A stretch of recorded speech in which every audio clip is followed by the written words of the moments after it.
Hi everyone, it's Hector again, and in this video I'm going to be talking about the different procedures that were available and focusing more on the vertical sleeve and why I chose it and what my experience was like. So when I started the process, I was actually leaning towards getting the lap band.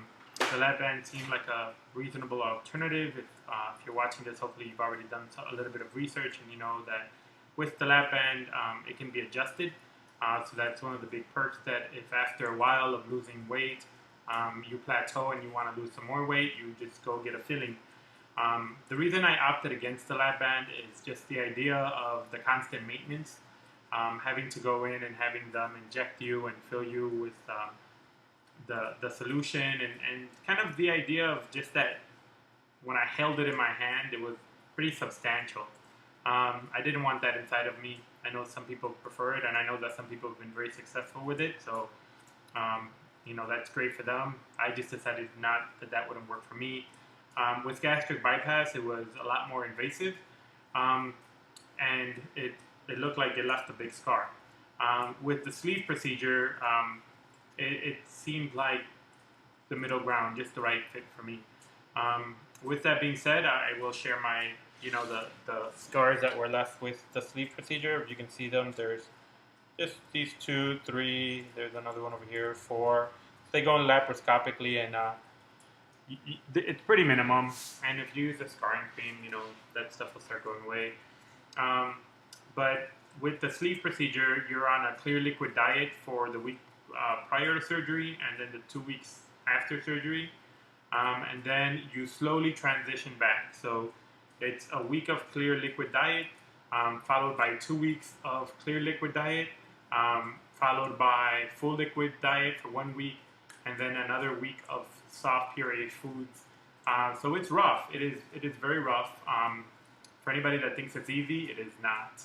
I am very, very blessed to have an amazing support network of my friends, my roommate, who helped me through the process, because your mood begins to change.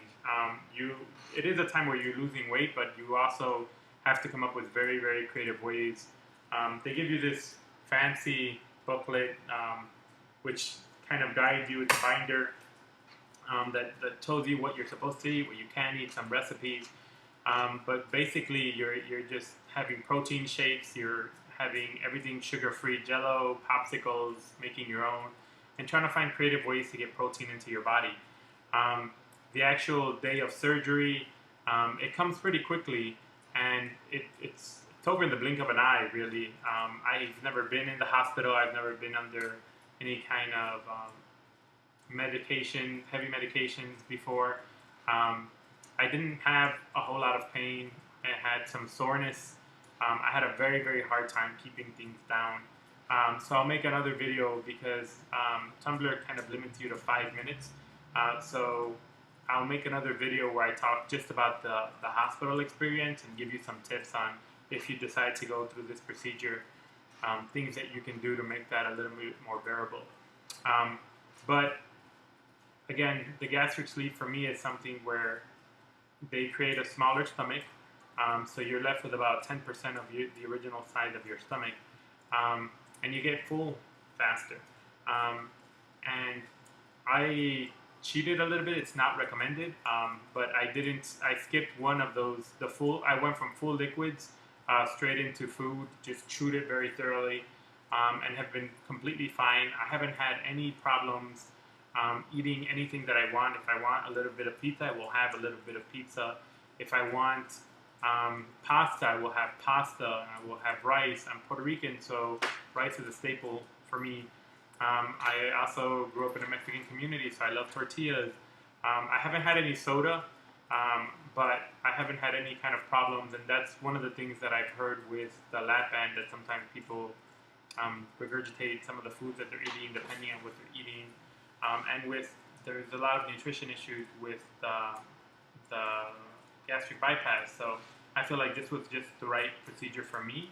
I recommend that people watch as many videos and do as much research as possible before picking something that's right for you. And check out support groups. There's a ton of groups where people that have had both procedures go. And if you have any questions, hit me up.